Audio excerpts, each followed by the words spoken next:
World does not pass by, you pass through it. Clear your being so the treasure may arrive. This spirit sparkles of a different light, the gemstones are of a different mine. Austin's full name had been nearly spelled out on ToeQuest, but it had taken a while for the feds to figure out that there was an I on the end of Torn. It had been cut off since AOL had allowed only 10 character member names. Austin had been on the run for a month using various hotel internet networks to post dispatches, and so he had been eluding the feds that wanted the theory of everything for the government's misuse. The CIA had now been called in to a rare homeland operation to take charge and ensure that there were no further screw-ups. Austin was presently attending the wedding of an Irish girl to an Egyptian boy. The dark shadows of the government had just missed him in Myrtle Beach, New Jersey and Long Island. They thought they'd IDD him, but it was only his brother Mike. Luckily, Austin was outside having a smoke behind a pillar.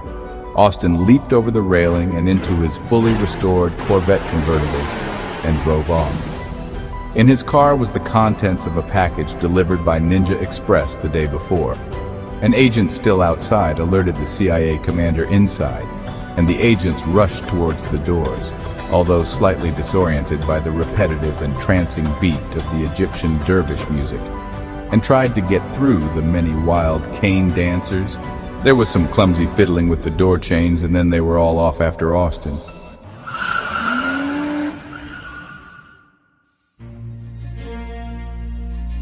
A metal strip of spikes mysteriously appeared across the road, and they all ground to a halt afterwards, for all their tires were flat on the bottom. Damn, we'll set up a command post here. We have many other vehicles positioned at key points. The CIA had not studied U.S. roads intensely, so they had an FBI chief with them, whom they tended to ignore, and quickly analyzed the area, noting the location of the often used north and south tri-state tollway, Route 294, that circumvented Chicago from Wisconsin to Indiana and ran near to and through these very new suburbs. Where's he heading? East on Route 88 towards the 294 junction, but he has quite a lead on me. Good. We have 6 vehicles ready at Tri-State 294, 3 north and 3 south. Uh-oh, he passed the junction and is still east on 88. Pull 3 vehicles off of both north and south 294 and give chase. Send the remaining 3 and 3 north and south along 294 to eventually cut him off somewhere down the line. Lone pursuer, keep me posted. He's heading toward the end of 88 toward 290, the Eisenhower Expressway, into downtown Chicago. It's rush hour. Why would he go towards Chicago? You fool, it's only rush hour coming out of Chicago. The way in is wide open. Don't call me names, you bigger fool, for there is the Great Lake Michigan blocking Chicago to the east, and so he must go north or south eventually, and then he will certainly be in the rush hour in either of those directions. It's Sunday, there's no rush hour, you bigger fool. What if he has a boat waiting? How many cars do I have down there? Only 2, you much larger fool, and there's traffic from the Taste of Chicago. We didn't think he'd go that way. Put 1 car at the lakefront and we'll guess and have the other protect north out of Chicago. Maybe he's heading for Canada.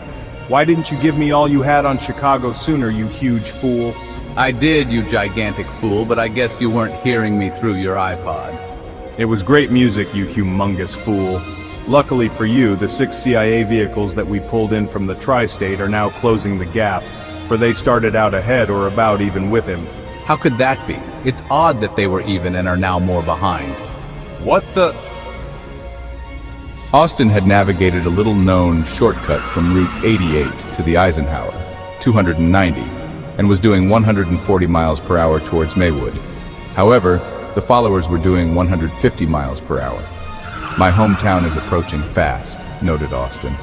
Austin slammed on his brakes and veered up a ramp into Forest Park and toward Oak Park, his boyhood hometown, as the CIA missed the exit altogether, and even the next one because it was on the other side of the expressway. There are no exits in Oak Park, noted Austin, for they wouldn't allow any. After some fuss, the CIA figured all this out as well and kept going, planning to fan out, backtrack, and roadblock, having also given a description to the Oak Park police as well, although somewhat begrudgingly. Austin observed the old sights. There's the pro softball fields, where Brother Jim used to hit the ball over the fence, and the old swimming pool, acres wide, wherein we used to dive for coins. And across the street is what was once a drugstore serving Green River sodas. And there's the old pen factory, now boarded up, and the atomic fireball factory that had burned down. After which, every school kid had raided it and obtained enough candy for life. Hey, and my old Catholic school and church, St. Bernardine, right across the street. I remember marbles, yo-yo contests, roller skating in the basement, softball and hula hoops, and our 6th grade lay teacher who was substituted for our nun who'd run off with the priest. But she was later sacked as well for giving us free popsicles and donuts for going to communion. Entering Oak Park, Austin noted the old brickyard where he'd played hooky from school and had hid among the bricks until a truck started taking some away. His whole youth was passing before him, not a very good sign. As a silly kid, I threw rocks at the trains while I was watching the expressway being built, and some men jumped off the caboose and chased me, but I ran through a narrow crack between 2 buildings and escaped. The Oak Park police had picked up the pursuit and were running their signs. There's the old corner store where I bought popsicles for 5 cents and tried so hard to get a Mickey Mantle baseball card in a pack, but never got one. But I had 10 Yogi Berras. Austin sped along the narrow road paralleling the expressway and past the baseball field where he got hit by a line drive in the leg while pitching, playing outfield in between starts, trying to emulate Babe Ruth. He saw the half-built exit ramp at East Avenue and soon reached the end of Oak Park at Austin Boulevard, really, noting that the town seemed to have become much smaller after 30 years. The CIA had finally exited the expressway at Austin Boulevard, and were almost in a blocking position, but Austin sped through them and back onto the expressway toward downtown Chicago, now even having an extra lane to play with. Idiot drivers, go after him. The FBI would have had him. The Sears Tower loomed in the distance even 10 miles away, and Austin hastened there onward, nearly 3 miles ahead by the time the CIA got unentangled and turned around. Austin threw his wedding gift of $300 on the road, all single-dollar bills that he'd earned from stage dancing for old ladies. And this created quite a traffic jam as everyone got out and ran after the bills. Downtown was nearly at hand and he didn't have a boat waiting but thought back to his high school summer job days of delivering kegs of nuts and bolts all over Chicago and Gary, Indiana. You astronomical fools, stop picking up money and clear that road. He's way ahead now, I knew that. No, you didn't. Yes, I did, you universal-sized fool. Austin found an entrance into the newly paved but not quite ready lanes and veered onto them at the last second, leaving the pursuit backed up in the one open lane. Damn you, quarter-wit. He just veered onto the less often used Chicago Skyway, probably since it has high tolls, and has outmaneuvered us. I mean you foreign legionnaire. It rides high in the sky over large buildings and some marshes and connects to the Indiana Toll Road, Route 80 eventually, you desk-bound broken pencil pusher. Darkness had fallen, but Austin was driving without headlights and steadily climbing the skyway to the stars. We've lost him. Dumbo, look for the car with no lights on. Miles passed and Smiles frowned as Austin spotted the relentless stalkers now tracking close behind again, ever hunting the prey as shadows following the hound and horses tracking the day. The Great Pumpkin. Austin ran through the toll booths and stopped just beyond, mesmerized by the clue of the moon for a small, tiny fraction of a split microsecond. This is the end of the road. Sure enough, 3 CIA cars were approaching from either direction.